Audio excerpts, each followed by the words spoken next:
प्रीतो भी आगे से चिढ़ गई और कहने लगी कि अगर तुम्हें मेरी जिम्मेदारी नहीं उठानी थी तो तुमने मुझसे शादी ही क्यों की। अपनी पत्नी के साथ कोई ऐसा व्यवहार करता है क्या? तो सुरेश गुस्से में बोला, मैं तुझे मुफ्त में उठाकर नहीं लेकर आया। तेरे चाचा को मैंने 5,000 रुपये दिए हैं और मुझे तुझ जैसी औरतों की अक्ल ठिकाने लगाना अच्छे से आता है। तुझे क्या लगता है तू मेरी पहली पत्नी है? नहीं, तुझसे पहले मेरी 2 पत्नियां और थी जो यह दुनिया छोड़कर चली गई हैं। और तुम्हें पेट दर्द हुआ है, कोई कैंसर नहीं जो इतने नखरे दिखा रही हो। तुम्हारा काम बस मेरी सभी ज़रूरतों का ध्यान रखना है। मुझे तो लगता है तुम पेट दर्द का बहाना बनाकर रात वाले फर्ज से बचना चाहती हो। इतना कहकर उसने प्रीतो के कलाई पकड़कर मरोड़ने की कोशिश की, लेकिन आज प्रीतो के सब्र का पैमाना छलक उठा था। उसने झट से सुरेश का हाथ पकड़कर उसे पीछे धकेल दिया। आखिर प्रीतो कोई नाजुक सी कली नहीं थी। वह गांव की परवरिश में पली बड़ी मेहनती लड़की थी। जिस लड़की ने जंगल से लकड़ी काटकर अपना गुजारा किया हो, वह लड़की नाजुक हो भी कैसे सकती है भला? सुरेश ने उसे समझने में भूल की थी। प्रीतो तो अपने रिश्ते को मौका देने और पति के लिहाज के कारण ही आज तक चुप बैठी थी। लेकिन जब उसने देखा कि सीधे सरल रहकर इस दुनिया में कुछ भी हासिल नहीं होता, लोग केवल फायदा उठाने लगते हैं, दर्द पहुंचाने लगते हैं, तो उसने भी अन्याय ना सहने का फैसला कर लिया था। प्रीतो के बदले हुए तेवर देखकर सुरेश सन्न सा रह गया। एक पल तो उसके दिमाग ने काम करना ही बंद कर दिया, लेकिन अगले ही पल वह गुस्से से फुफकारता हुआ आगे बढ़ा। तभी प्रीतो ने सब्जी काटने वाला चाकू निकालकर उसे दिखाते हुए कहा, देखो बस अब बहुत हुआ। तुमने मेरे साथ जितना गलत करना था वह कर लिया। आगे से मुझे हाथ लगाने की कोशिश भी मत करना, वरना अच्छा नहीं होगा। प्रीतो की गुस्से में लाल लाल हुई आंखें देखकर सुरेश सहम गया। फिर भी खुद को उसके सामने मजबूत दिखाने के लिए गुस्से में उसने पानी का मटका उठाकर पटक दिया और कहने लगा कि भाड़ में जाओ तुम, देखता हूँ कि घर में तो सुकून की नींद कैसे सोती है। इतना कहते हुए वो घर से बाहर भाग गया। सच तो यह था कि आज प्रीतो के तेवर देखकर वह बहुत ही डर गया था। उसके पुरुषत्व को गहरा ठेस पहुंचा था। उसे डर लग रहा था कि अगर प्रीतो ने उल्टा उसकी पिटाई कर दी तो क्या होगा। इसीलिए अपने बचे कुचे आत्मसम्मान को समेटकर वो वहां से रफू चक्कर हो गया। प्रीतो की सांस फूलने लगी थी। वह चाकू रखकर धम से जाकर बिस्तर पर बैठ गई। उसकी आंखों से आंसू का झरना बह निकला। वह क्या सोचकर इस शहर में आई थी? उसके चाचा चाची ने उसे कितने सारे सपने दिखाए थे, लेकिन आज चाचा चाची के बारे में असलियत जानकर उसका मन घृणा से भर उठा था। दोस्तों, उस समय फ़ोन का चलन नहीं आया था और प्रीतो लिखना पढ़ना भी नहीं जानती थी, इसलिए चाचा चाची से उसका संपर्क टूट सा गया था। आज उससे रहा नहीं गया और वह सोचने लगी कि ऐसी नर्क जैसी ज़िंदगी से तो अच्छा है कि मैं अपने गांव वापस ही चली जाऊं। कम से कम गांव के लोगों के बीच में मुझे इतना असुरक्षित महसूस तो नहीं होता था। ऊपर से अब उसे चाचा चाची से मिलकर अपने सवालों के जवाब भी तो लेने थे कि आखिर उन लोगों ने उसके साथ ऐसा क्यों किया। सब कुछ जानने बूझने के बाद भी वह ऐसे लड़के से उससे शादी कैसे करवा सकते थे। प्रीतो ने उसी पल अपने कपड़े और कुछ जरूरी सामान बांधकर एक पोटली तैयार की। उसके बाद उसने अपने लिए खाना बनाया। खाना खाने के बाद उसने दवाई खाई और आराम से बिस्तर पर लेट गई। दरवाजा उसने भीतर से बंद कर लिया था ताकि सुरेश आकर उसे परेशान न कर सके।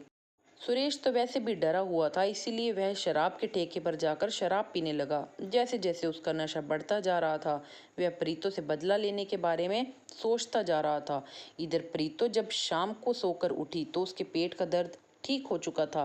उसने अपनी दवाइयाँ ली और पोटली हाथ में लेकर घर से निकल गई। उसने कभी नहीं सोचा था कि जिस घर में वह इतने सारे अरमान लेकर आई है, उस घर को कभी इस तरह छोड़कर जाना पड़ेगा। वह रेलवे स्टेशन पहुंची और पूछताछ करने के बाद अपने गांव जाने वाली ट्रेन की टिकट लेकर स्टेशन पर ट्रेन के आने का इंतजार करने लगी। वह पहली बार इस तरह अकेले यात्रा कर रही थी। उसका मन बहुत ही घबरा रहा था, लेकिन इस परिस्थिति में उसे हिम्मत से काम लेना ही था। उसकी ट्रेन तय समय उसकी ट्रेन तय समय से 1 घंटे की देरी से चल रही थी। रात गहरी होने लगी थी। इधर जब सुरेश नशे में झूमता हुआ घर आया तो उसने सोचा था कि घर जाकर वह प्रीतो की अच्छे से खबर लेगा, लेकिन घर का दरवाजा पहले से ही खुला हुआ था और प्रीतो कहीं थी ही नहीं। यह सब देखकर सुरेश को बहुत ही गुस्सा आया, लेकिन नशे में उसके कदम लड़खड़ा रहे थे और उसमें चलने की शक्ति बिल्कुल भी नहीं बची थी। इसीलिए उसने बिस्तर पर अपने शरीर को छोड़ दिया। फिर कब उसे नींद आ गई कुछ पता ही नहीं चला उसे। इधर देर रात प्रीतो के गांव जाने वाली ट्रेन आई। प्रीतो ट्रेन में बैठ गई। रास्ते भर उसके मन में तरह तरह के विचार आ रहे थे। उसका मन बहुत ही अशांत हो रहा था। सुबह के 5 बजे वह अपने गांव पहुंच चुकी थी। स्टेशन से बाहर निकलकर उसने तांगा लिया और गांव की तरफ चल पड़ी। आधे घंटे में वह अपने गांव में पहुंच चुकी थी। रास्ते में जितने भी लोग उसे मिले उसका हालचाल लेने के लिए उसके पास चले आए। प्रीतो अपने कच्चे मकान के बाहर बैठ गई। इतने दिनों से वहां साफ सफाई नहीं हुई थी तो अंदर धूल और गंदगी भरी हुई थी। पड़ोस के लोगों ने उसके घर की सफाई करनी शुरू कर दी। बगल की मीना काकी उसके लिए चाय नाश्ता लेकर आई और उसका हालचाल पूछने लगी। इतने लोगों का स्नेह मिलते ही प्रीतो के भीतर सिमटा हुआ दर्द बाहर निकल आया। वो सुबकते हुए बताने लगी कि मेरे चाचा चाची ने मेरे साथ बहुत ही बड़ा धोखा किया है। उन्होंने कुछ रुपयों के लिए मेरी शादी एक ऐसे इंसान से करवाई जिसकी पहले से ही 2 शादियां हो चुकी थी और उसकी 2 पत्नियां भी थी जो इस दुनिया में नहीं हैं। यह सुनकर सभी लोग बहुत ही हैरान हुए। तभी मीना काकी बोली, जाने दे बेटा, तेरा चाचा चाची को भी उनकी की सजा मिल गई है। तेरी चाची को पिछले महीने ही सांप ने काट लिया और वह गुजर गई। तेरे चाचा भी अभी लकवाग्रस्त होकर पड़े हुए हैं। उनके बेटे बहुतों ने पूछते भी नहीं है। यह सब सुनकर प्रीतो हैरान रह गई। मीना काकी कहने लगी कि हमारे पास तुम्हारा पता नहीं था, इसलिए हम तुम्हें सूचित भी नहीं कर पाए। प्रीतो की आंखों के कोर गीले हो गए और वह कहने लगी कि मेरे चाचा चाची ने पता नहीं मुझसे किस जन्म का बदला लिया और मुझे ऐसे नर्क में ढकेल दिया। उन्होंने मेरी जिंदगी बर्बाद कर दी।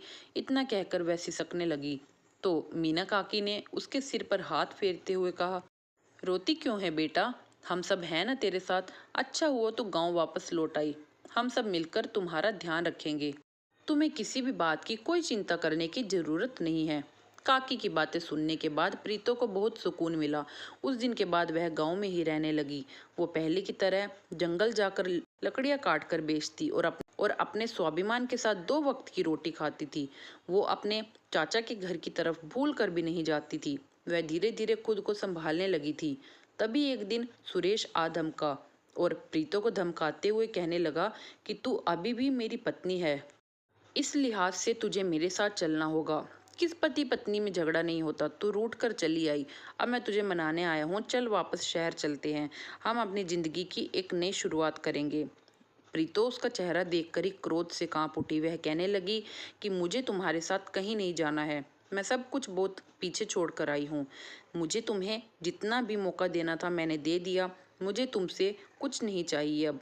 सुरेश उसे धमकाने लगा तो गांव के सभी लोग इकट्ठा हो गए और मीना काकी कहने लगी कि तुम प्रीतो बिटिया को अकेली मत समझो। हम सब इसके साथ हैं और अगर तुमने जोर जबरदस्ती करने की कोशिश भी की तो हम पुलिस के पास जाएंगे।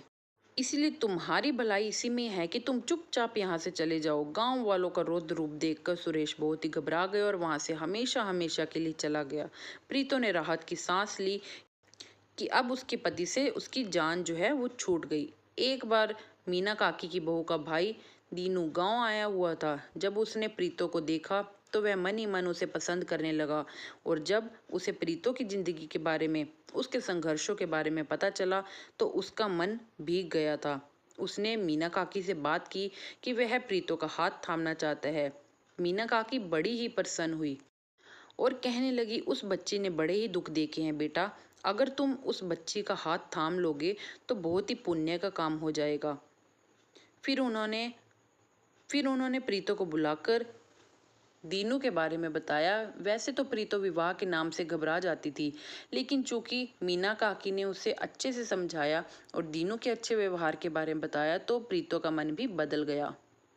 फिर एक मंदिर में दीनू और प्रीतो की शादी हो गई। उस दिन के बाद से प्रीतो की दुनिया ही बदल गई। दीनू उसे खूब प्यार दुलार से रखता था। प्रीतो ईश्वर को धन्यवाद देती थी कि उन्होंने दीनू के रूप में उसकी जिंदगी में प्यार ही प्यार भर दिया था। तो दोस्तों ये थी आज की कहानी। उम्मीद करते हैं आपको दोनों कहानी के पार्ट जो हैं काफ़ी पसंद आए होंगे। अगर आपको कहानी पसंद आई हो, वीडियो को लाइक कीजिएगा, शेयर कीजिएगा। अगर आप नए हैं चैनल पर सब्सक्राइब कर लीजिएगा, बेल आइकन को प्रेस कर लीजिएगा ताकि हमारे आने वाली वीडियोज़ की लेटेस्ट अपडेट जो है आप तक पहुँच सके सबसे पहले।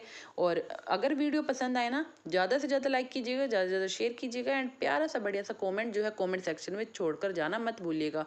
मिलते हैं इसी तरह की नई वीडियो के साथ, यूनिक वीडियो के साथ। तब तक के लिए थैंक यू गाइज।